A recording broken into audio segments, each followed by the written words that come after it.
그러면 지금까지 했던 게 이제 변수라는 내용을 하면서 했던 거잖아요. 네.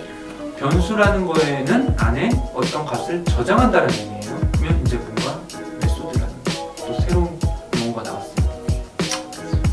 기능이에요, 기능. 로그인을 할 때 아이디랑 패스워드를 가져왔죠. 그럼 아이디와 패스워드 값을 어디에 저장해요? 저희가 아까 배웠던 변수에 저장을 하는 거죠. 아이디라는 이름을 가진 변수에 실제로 로그인하는 사람은 아이디가 담겨 있고, 패스워드라는 이름을 가진 변수에 실제로 로그인하려는 사람은 패스워드가 담겨 있는 거예요. 네. 변수의 값을 저장하는 거잖아요. 그러면 저장을 하고 있으면 아무 의미가 없죠. 써야 될 거잖아요. 아이디 값이랑 패스워드 값을 로그인 해야죠. 로그인 한다 기능이잖아요. 네. 그런 걸 메소드라고 해요. 변수에는 값을 저장을 하는 거고요. 뭔가 실행을 한다, 수행을 한다, 홈페이지 페이지가 전환이 된다, 로그인을 한다, 이게 다 기능인 거고, 그런 거를 묻는 단위가 메소드라는 거죠. 그러면 결국 기능이라는 건 수행을 할 때 뭘 이용해서 하냐면 값들이 있어야겠죠. 로그인할 때 아이디랑 패스워드가 있어야 로그인을 하죠. 그래서 우리 로그인할 때 아이디나 패스워드 입력 안 하면 뭐라고 나와요? 그렇죠. 틀렸다고 나오고 패스워드를 입력해주세요. 아이디를 입력해주세요. 왜? 이런 기능을 수행하려면 당연히 그 기능을 함에 있어서 필요한 값들이 있는데 그거를 입력을 안 해줬으니 입력을 해라라고 하는 거죠. 지금 메소드라는 거를 우리 그냥 일상생활 기준으로 예를 하나만 몇 개 들어봤어요. 기상, 아침에 일어난다. 또 뭔가 하나의 기능일 수 있죠. 식사를 한다, 출근을 한다, 퇴근을 한다 라는 것도 하나의 기능이겠죠. 네. 근데 기상이라는 게, 일어난다라는 게 안에 내용을 보면 알람이 울린다. 그러면 그 소리를 들은 사람이 알람을 끄고 이불을 개고 세수를 한다, 옷을 입는다 라는 과정이 일어난다, 기상을 한다. 메소드, 그 기상을 한다 안의 내용을 보니 뭘 한다, 뭘 한다, 뭘 한다. 그럼 얘도 뭐예요? 기능이죠. 네. 기능 안에 더 세부적인 기능이 있네요. 기능이라는 게 제가 아까 자바에서 메소드라는 걸로 묶어준다고 말씀드렸어요. 메소드 안에 또 다른 메소드들이 있을 수 있다는 거죠. 식사를 한다도 물을 끓인다라는 기능이 필요하고요. 수프를 넣는 기능도 필요하고, 면 넣고 계란 넣고 더 끓이고 먹는다. 출근을 하는 거, 버스를 타고 지하철을 타고 뭐 회사 가고, 하나의 기능도 그 안에 더 세부적인 기능들이 있을 거잖아요. 그런 것들이 다 메소드라는 걸로 자바에서는 묶는다는 거죠. 묶는 방법은 정해져 있지 않아요. 내 하기 나름이에요. 그냥 나는 이거를 하나로 볼 거야. 아니야, 나는 하나, 둘, 셋, 넷, 5개로 할 거야. 개발자 마음이에요. 만들려는 프로그램이나 참여한 프로젝트 규모가 커질수록 이런 단위를 어떻게 쪼개느냐가 중요하죠. 우리 사람이 일을 분담할 때 마냥 분담한다고 일이 효율적일까요? 그렇진 않아요. 혼자 할 수 있는데 굳이 나눠서 할 필요가 없는 일들도 있단 말이에요. 같은 거예요.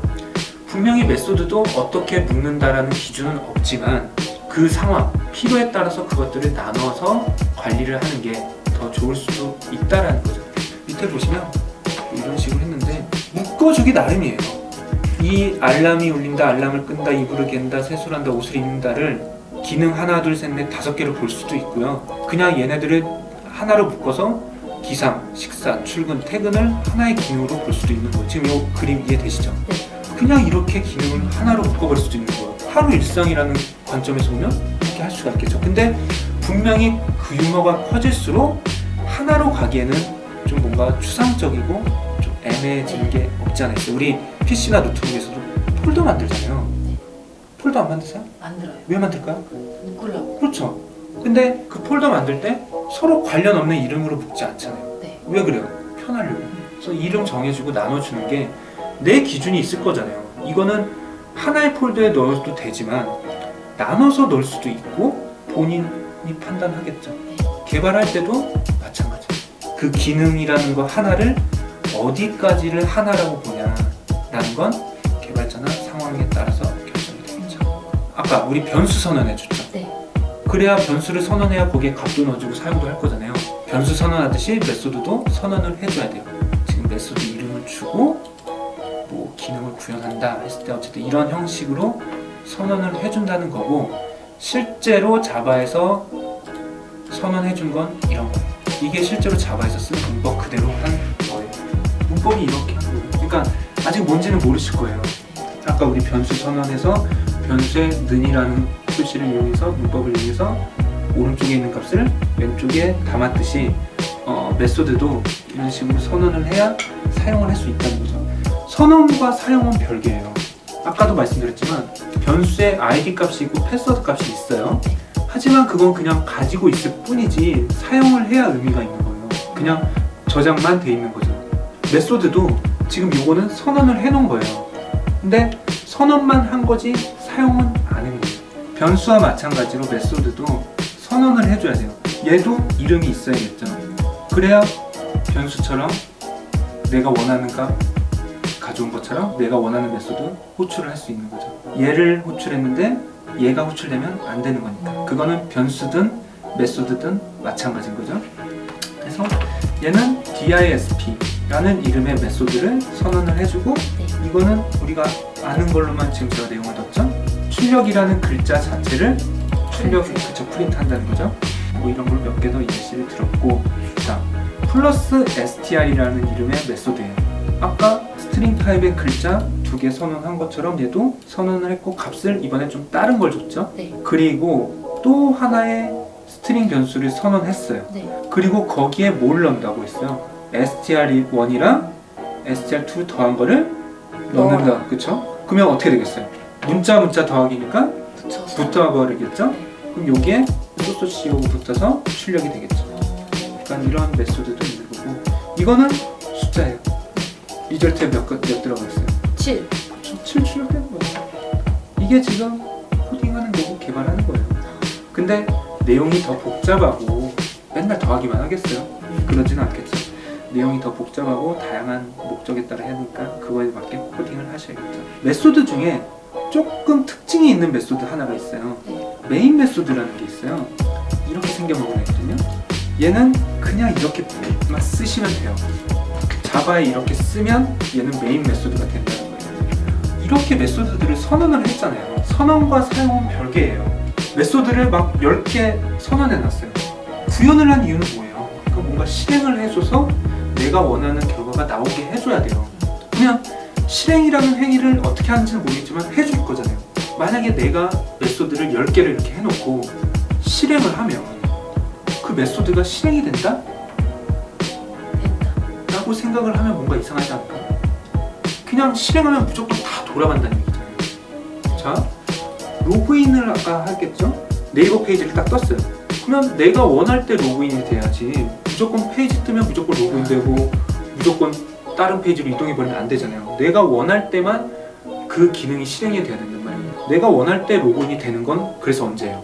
아이디 입력하고 패스워드 입력하고, 그쵸? 버튼을 눌렀을 때가 내가 로그인을 하고 싶은 거지, 시도 때도 없이 로그인하고 싶지는 않단 말이죠.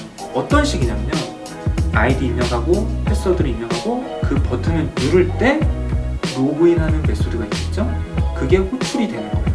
그러니까 선언을 해놓은 것 중에 내가 필요한 거를 원할 때 호출을 해서 사용이 돼야 된단 말이에요. 이해되시죠? 네. 그래서 선언과 실행은 다르다고 제가 말씀을 드린 거예요. 무조건 선언해놓으면 실행된다? 아니래요. 선언만 해놓고 사용 안 할 수도 있어요. 네. 왜? 필요 없으면 안 쓰는 거죠. 근데 그런 메소드들 중에 메인 메소드라는 애는 뭐냐면요, 실행을 하잖아요. 무조건 실행되는 애예요. 맨 처음 어떤 프로그램을 딱 실행할 때 내가 메소드 여러 개 하고 변수도 여러 개 선언을 해서 실행을 했어요. 그러면 선언해 놓은 거는 실행은 안 돼요. 하지만 메인 메소드는 선언을 해놓으면 요 안에 있는 내용이 무조건 실행이 돼요. 잘 봐요. 만약에 선언만 해놓으면 프로그램을 실행해도 아무것도 실행이 안 된다라고 하면 도대체 언제 뭘 실행을 하고 시작이 되냔 말이죠. 그러니까 임의로 시작점을 만들어주는 거예요. 자바 프로그램에서 요 부분을 선언해 놓으면 여기가 시작점이 되고, 요 안에서 우리가 아까 선언해 놨던 이런 메소드 호출을 하면 실행이 된다는 거죠. 그러니까 일반 메소드와 메인 메소드의 차이는 분명히 있다. 그렇죠. 자, 이제 점점 소스 부분 내용이 나오기 시작했어요. 자바에서 쓰는 그대로 가져온 거예요. 우리가 배운 내용들 메소드 기준으로 다 있어요. DISP 메소드 있고요, 플러스 SDR 플러스 있고, 메인 있고. 이걸 딱 실행을 딱 하잖아요. 그럼 어디가 실행된다는 얘기예요? 메인 메소드. 왜냐면 제가 아까 실행하면 무조건 메인이 실행된다고 말씀드렸잖아요. 얘네는 실행이 안 되고 얘는 실행이 된다라는 거죠. 이해되시죠? 네. 잠깐 소스 보고 개념적인 내용으로 돌아왔어요. 네. 우리 기능 중에 전화를 건다라는 기능, 메소드가 있다고 생각을 해볼게요. 우리 전화를 걸면 네. 뭐 알아야 돼요? 전화번호. 그렇죠. 근데 다짜고짜 전화해 하면 어디로 전화하는 거죠? 전화를 하는 메소드는 있어요. 하지만 어디에 전화를 거는지를 몰라요. 네. 그냥 아무데나 전화하게 할 수도 있고, 지정된 번호로 나한테 전화해라고 하면 호출이 될 때마다 나한테만 전화를 하는 거잖아요. 누군가는 나한테만 전화하고 싶지 않고 쟤한테도 전화하고 싶고 저기 있는 사람한테도 전화하고 싶어요. 근데 내 번호로만 전화를 하게 여기다 구현을 해버리면 그거는 절대 안 되겠죠. 호출할 때마다 콜이라는 메소드는 전화를 거는 메소드예요. 전화를 거는 기능을 가진 애예요. 근데 내가 원하는 번호로 전화를 걸게 하고 싶다는 거죠. 전화는 걸 때 어디로 전화를 걸어 라고 명령을 내리고 싶은 거죠. 네. 무조건 지정된 곳으로 전화를 하는 게 아니라, 메소드 목적 자체를 119에 전화하는 메소드라고 하면 굳이 번호 몰라도 되겠죠. 콜을 할 때 무조건 119로 전화를 걸 거니까요. 하지만 그런 경우가 아니라고 했을 때 번호를 알아야 된다는 거죠.